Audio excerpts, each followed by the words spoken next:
Most of the time, I plan on doing videos based on some of the articles I wrote on my website or my blog. Um, right, for example, this one, for example, is about how I wrote about how when you're on the path of truth telling, or you feel the urge to speak your newfound truths about what you see in this reality, along with a lot of the other controversial things, you're going to come to realize that you can't argue with certain kinds of people or talk to certain kinds of people about these kind of things, because there's people out there who are really insane. And I mean, to the point where it's unbelievable. They will go through great lengths to protect the very lies that were given to them, and the crazy things that they say in return or assert. I mean the amount of what it's like.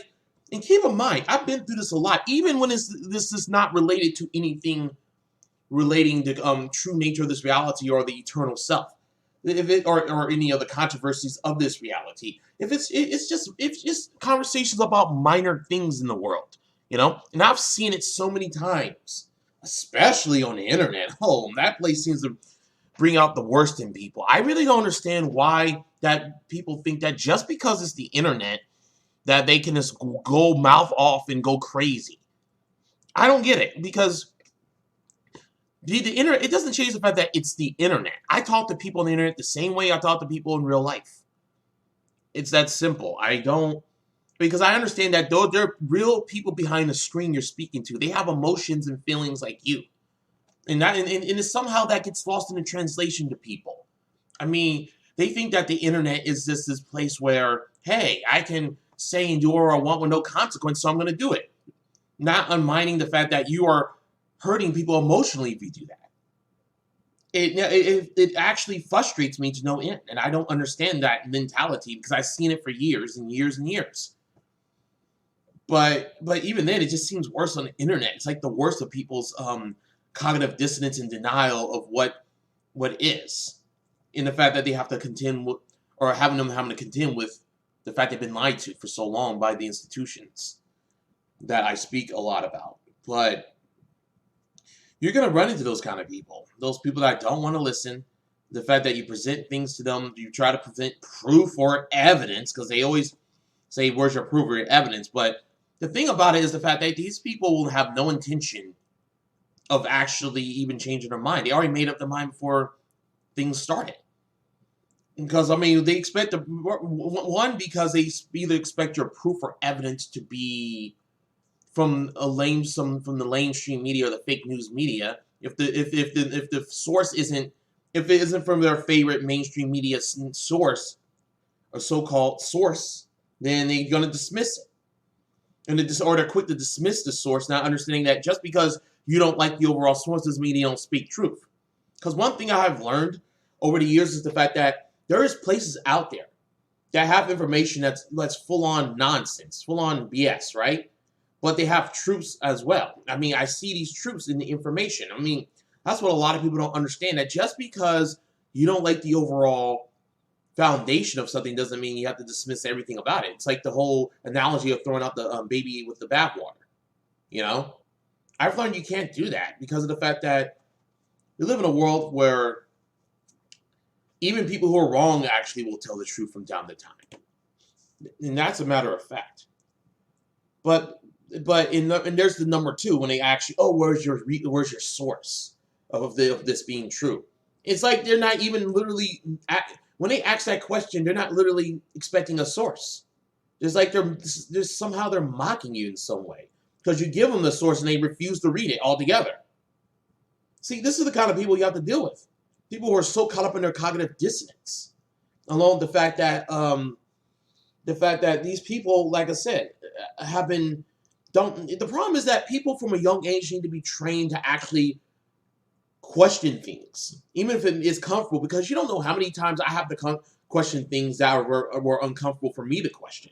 I have to do it because if we don't do that, you're going to be trapped in a world of lies. And lies in this reality, one thing I learned about living in the world of lies is the fact that these lies cause suffering.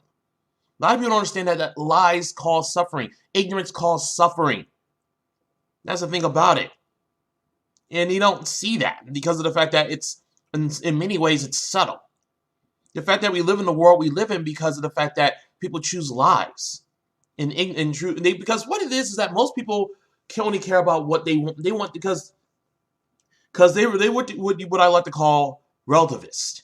They want the world to revolve around what they want to be as truth. Now, I'm saying this reality doesn't work that way.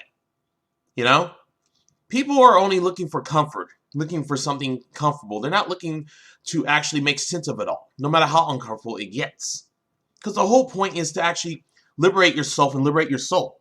You don't understand that ultimately this long is going to lead to freedom. That's what it's all about in rediscovering who you are at the core of you. That inner raw you that's beyond this overlay, this fleshly body, in the egoic aspects of it. I say a lot about the ego, but like I said, the ego in itself is not inherently bad. It's just the problem is the fact that people make the ego the number one thing. They make it the driver in the front seat, not understanding that it's supposed to be there, but in the back seat. But my point being is the fact that we need to actually always be in touch with what's within our heart, within our spirit. That's the whole point. And doing that doesn't mean having to become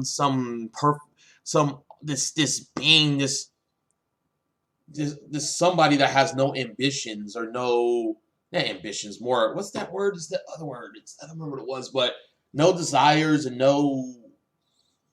you just can't be yourself. It doesn't mean you can't be yourself anymore.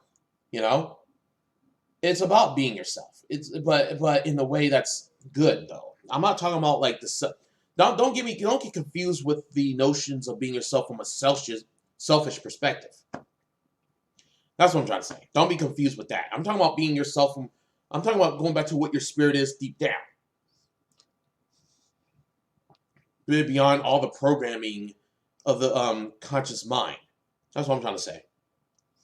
But what I'm trying to say is that you can't argue with those kind of people. Those kind of people out there that are going to play these games with you, going to mock you. They're going to, honestly, quite frankly, they're going to piss you off too. They're going to do all those things to you. Because I've run into these people so many times on the internet. And it's not even and this is not even involving topics like what I speak of on my YouTube channel or what on the blog or my blog. It's just minor BS nonsense that really doesn't matter. And there's people out there that will make that their world. They make the little things in the world they'll make the little things in the world matter more than anything. And I'm saying this is more important to you than anything else in your personal life, really? Because I've seen people get into arguments over the dumbest stuff over the internet. And people actually being so caught up in not being wrong. I really have to make something about the fact that it's okay to be wrong. It is okay to be wrong. Being wrong shouldn't be a source of shame. This should be an experience, and you should see that as a learning experience. And that's what it really also comes down to. That's why there's all this resistance and stubbornness with people when you argue with them, because it's the fear of being wrong. Along with the fact that it's the fear of knowing they've been tricked and duped. I mean, yeah, that's hard, though, for some people, because a lot of people have a lot of pride about themselves, and the last thing a prideful person needs is being told that you've been tricked this whole time. You've been played. You've been punked, essentially. I mean, people don't want to be talked about how the things that are going on in the world right now, especially with this. Oh, geez, I don't want to talk about this because because it's a great example of the whole entire world getting punked on something that's wholly exaggerated, and we all know what that's all about right now. That involves these lockdowns and all this nonsense. I mean, it's a total exaggeration of something that is real, but totally exaggerated. You're dealing with something that is no different than the flu. I mean, seriously. I mean, in practice, and the whole world's getting punked. Imagine having to convince the whole world that you're being punked about it. They don't want to hear that. They'd rather live in their fear.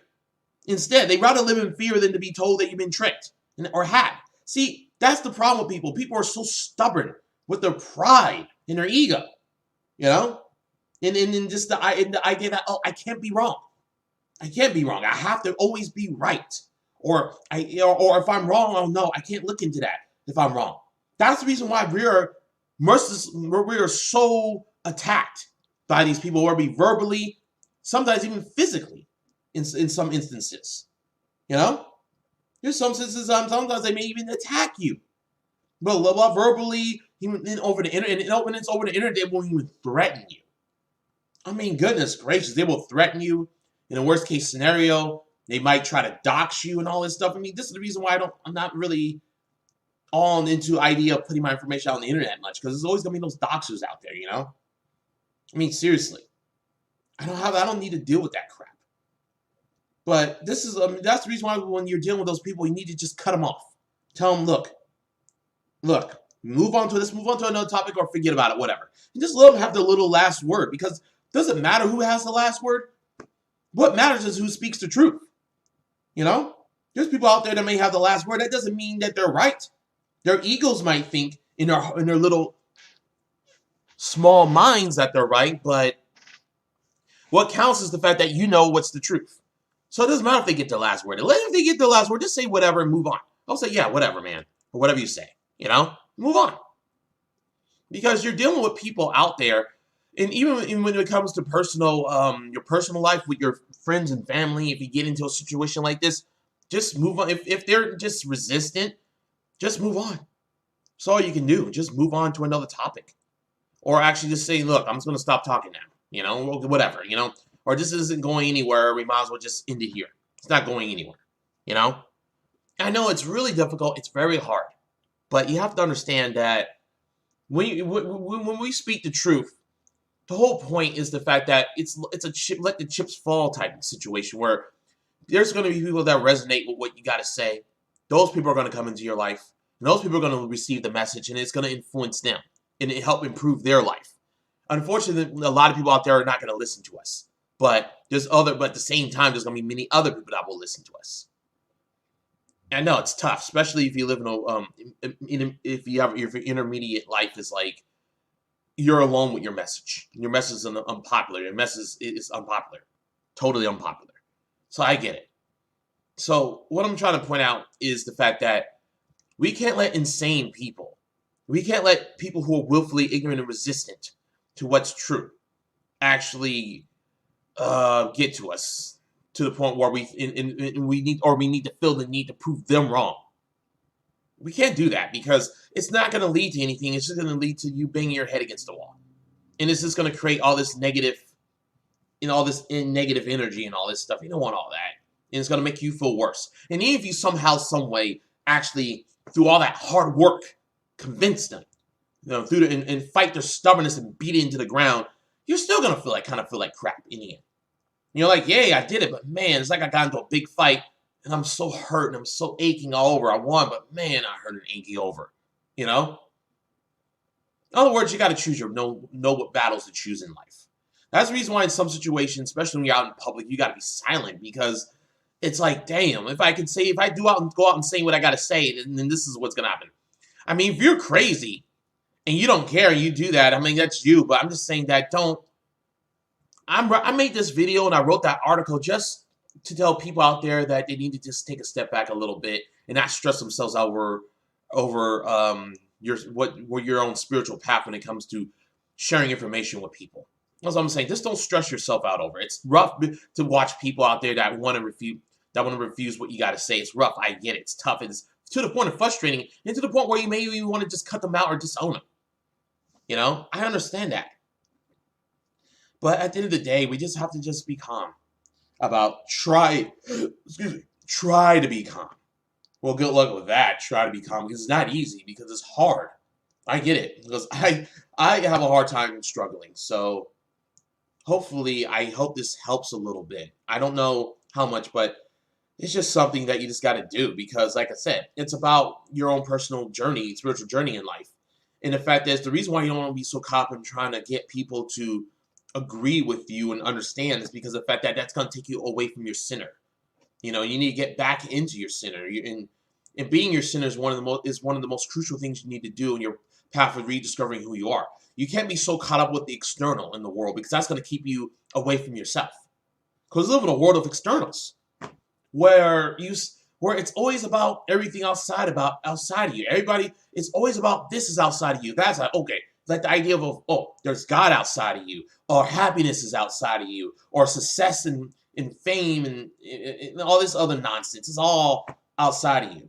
Does fame really matter? Who cares about fame? But anyways, like I said, I mean, think about it. We live in an institution where everything is externalized. And have you noticed that if you're so caught up in the world, so externalized that it can lead to all this depression and misery? It's not a coincidence. I mean, I've learned that a long time ago that you can't find happiness out there in the world, but you get my point.